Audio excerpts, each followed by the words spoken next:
세상 만물을 움직이게 하는 힘, 우린 이것을 에너지라 부릅니다.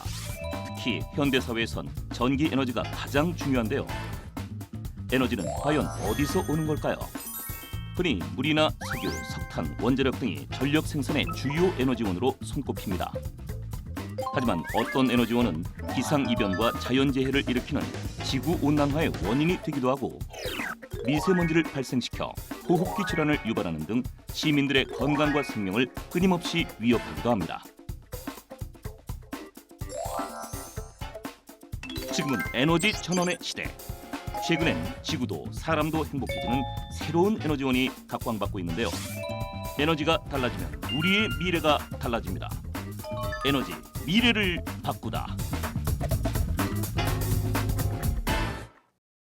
교수님 이거 보세요.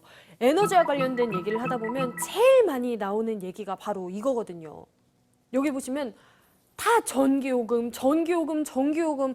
그러니까 에너지 전환을 하면 전기요금이 오르는 게 아니냐 다들 이러더라고요. 나희 씨도 전기요금이 많이 걱정되세요? 당연하죠, 교수님.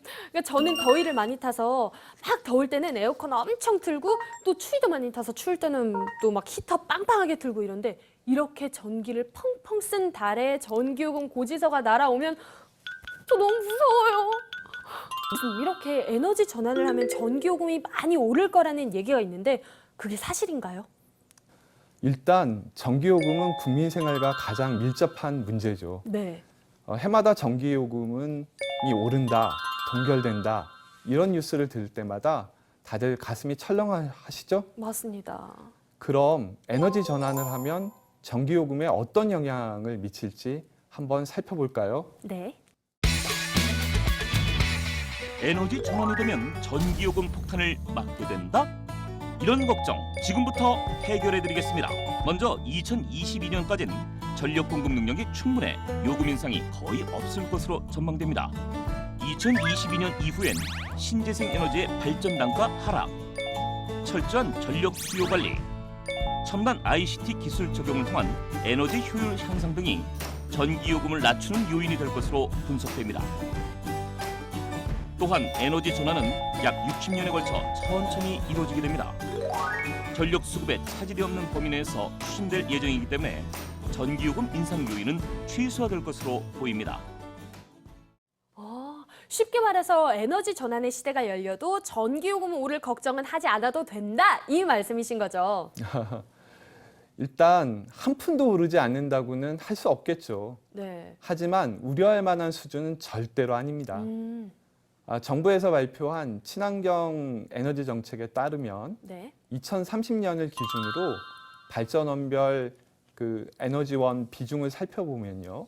원자력이 20%, 석탄 화력 발전이 24%, 재생에너지 20%, 천연가스 발전 35%가 됩니다. 이런 기준을 놓고 전기요금 인상분을 살펴보죠. 친환경 전력 정책 추진으로 인한 가구당 부담 증가분은 2016년 전기요금과 비교했을 때 2020년이 되면 1.4%, 2025년이 되면 6.3%, 2030년에는 11.9% 인상된 효과를 낳게 됩니다. 교수님, 근데 솔직히 말해서 이렇게 퍼센트를 들으니까 저 하나도 모르겠어요. 속 시원하게 좀 말씀해 주시면 안 될까요? 우리나라 가구당 월 평균 전기요금이 네. 2016년 기준으로 약 46,800원 정도 됩니다. 네. 자, 그럼 2030년에 각 가구가 부담해야 될 추가적인 월 평균 전기요금은 잠깐만요, 교수님. 그러면 혹시 막 10만 원, 20만 원 이렇게 되는 거 아니에요? 그러면 안 돼요. 아닙니다. 커피값 한 잔 정도? 아, 진짜요?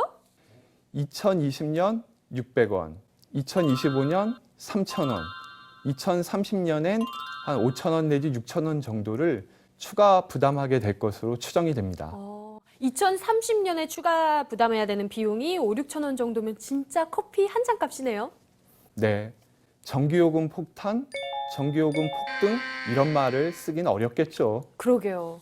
근데 생각보다 이게 부담스럽진 않지만 요즘은 예전에 비해 전기를 쓸 일이 더 늘어났잖아요. 뭐 스마트폰 충전도 하루 종일 하기도 하고 뭐 노트북, 컴퓨터, 또 TV도 봐야 되고 이렇게 전기요금이 인상될 만한 요인이 좀 많지 않나요?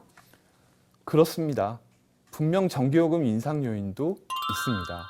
에너지 정책 전환에 따라 줄어드는 원전을 신재생 에너지나 LNG 발전으로 대체하면서 여기에 신규 투자 비용이 들어가야 하니까 전기요금이 올라갈 여지가 있죠. 네. 하지만 전기요금 인하 요인도 있는데요. 일단 태양광, 풍력 등 신재생 에너지의 발전 단가가 하락하는 것이 있겠고요. 네. 또 스마트 그리드와 같은 첨단 ICT 기술이 적용이 되면 전력 수급과 소비 효율이 높아져서 전기요금 인하 여력이 생기게 됩니다. 아, 그렇군요. 그럼 일단은 전기요금에 대한 걱정은 잠시 접어두도록 하겠습니다. 교수님, 근데 또 한 가지 궁금증이 생겼어요.